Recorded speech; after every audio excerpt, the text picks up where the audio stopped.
So 25 మంది దుర్మార్గం అన్నమాట. అబ్బబ్బబ్బబ్బా! ఇది గోవాలో ఒక క్లబ్లో జరిగినటువంటి అగ్ని ప్రమాదంలో 25 మంది.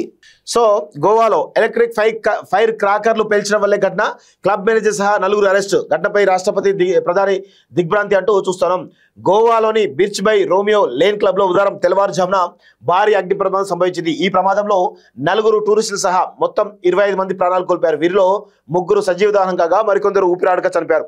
క్లబ్ లోపల డాన్సర్లు ప్రదర్శనిస్తుండగా కొన్ని ఎలక్ట్రిక్ ఫైర్ క్రాకర్లు పేల్చడం వల్లే మంటలు చెలరేగాయని ప్రాథమిక దర్యాప్తులో తేలింది. ప్రమాదంపై సమాచారం అందుకున్నటువంటి వెంటనే అగ్నిమాపక సిబ్బంది అంబులెన్స్లు ఘటన స్థలానికి చేరుకొని సహాయక చర్యలు చేపట్టాయి. ప్రమాదం జరిగిన చోట 23 మృతదేహాల్లో రికవరీ చేసినట్లు గోవా డీజీపీ తెలిపారు. ఘటనపై రాష్ట్రపతి ముర్ము, ప్రధాని మోడీ సంతాపం తెలిపినట్టుగా చూస్తా ఉన్నాం. సో ఇక్కడ చూడండి, ఇక్కడ క్లబ్ లో డ్యాన్స్ వేస్తున్నటువంటి సంఘటన.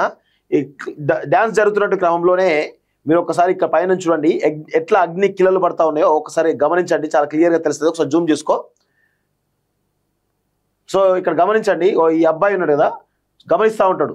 ఇగో ఇగో ఇగో ఇగో అగ్ని కిలలు పడతా ఉన్నాడు చూడండి. ఇగో ఇక్కడ అగ్ని కిలలు పడతా ఉన్నాయి కదా, పడగానే ఏం జరుగుతుందని చెప్పేసి అందరూ తేరుకున్నారు. ఇగో చూడండి, ఇగో అగ్ని సంబంధించినటువంటి కొన్ని మంటలు వస్తూ ఉన్నాయి చూడండి. మంటలు వచ్చేసి మొత్తం ఇమ్మీడియట్ క్షణాలల్లా ఆ యొక్క ఈవెంట్ ఆ హాల్ మొత్తం కాలిపోవడం జరిగింది. సో ఎంత ఘోరంగా ఉందో చూడండి. ఇక్కడ దాదాపు 25 మంది సజీవ దహనం కావడం జరిగింది. సో ఇట్లా అంటే సేఫ్టీ ప్రికాషన్స్ తీసుకోకపోవడం వల్ల